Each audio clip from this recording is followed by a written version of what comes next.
had a very brutal childhood. I had sexual abuse. I had a lot of heavy things when I was very young. And so I grew up to be a person who didn't believe in myself and thought I was no good, thought I was worthless, and also having a lot of resentment and not realizing what I was thinking or what I was doing or how it was affecting my life.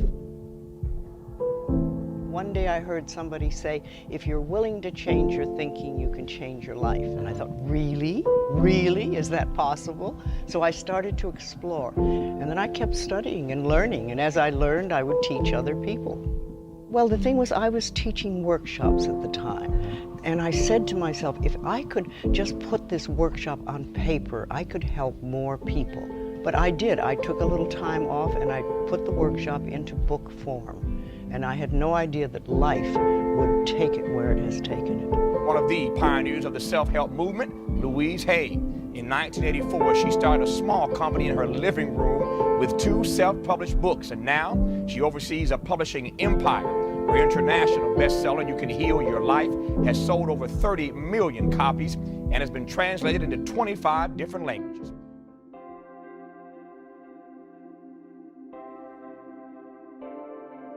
You say you have to start with beginning to love yourself. You hear a lot of that in the 80s, and what does that mean? It means to stop putting yourself down, stop criticizing yourself, stop mistreating yourself. Begin to treat yourself as something that's very precious. Louise Hay's book is titled, You Can Heal Your Life. Absolutely. You know, all babies are born loving themselves, and then somewhere along the line we believe people who are frightened or angry, Yes.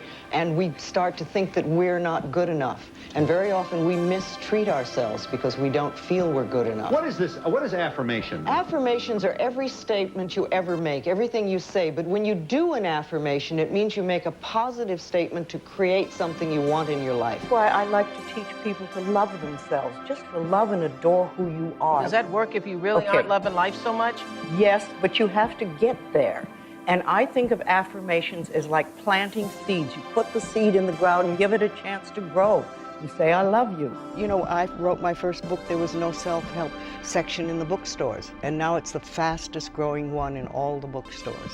What you think changed in the world that we live, or what changed inside of us that made it not crazy, but indeed rather commonplace? Yes, well, we learned that it was true. And I think that people started to practice and do simple little things that made their life, improve the quality of their lives, as I call it. How many people have never done mirror work? All right, well, you're in for an interesting experience. The reason I like mirrors so much is that they really move you through stuck places because they reflect to you almost instantly what your beliefs are that are against you. And what most of us do is when we hear or feel a negative message, we try to run from it. And we have all sorts of ways of doing that. I mean, people go to the extremes of drug and alcohol abuse and things like that, but there are lots of little ways that we run from our own barrier thoughts. And if we could, instead of that, accept them and examine them and turn them around, say, no, I don't want to believe that anymore. Remember, it's only a thought, and a thought can be changed. We get the opportunity now of choosing what we want to think. When we were very little, we had a lot of stuff fed into us by our parents and other places around us. I mean, after all, we got it from relatives, we got it from neighbors, we got it from school, we got it from the church, we got it from television. All this stuff came in, and we're little, and we accept most of it. But we're not little children now, we're adults, and we get to choose what we want to think. See, all that energy that you've turned negatively towards yourself, you can use that powerful energy and turn it in a positive direction.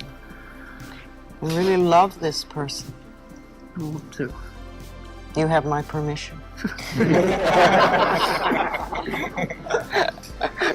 Reach out a hand.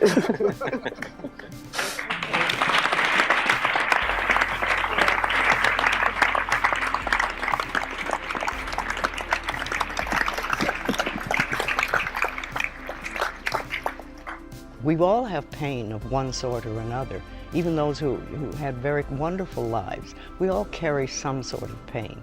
But it's wonderful when we can find out that we're not wrong, we're not bad, we are good enough, we're worthy of opening our life and having a better life.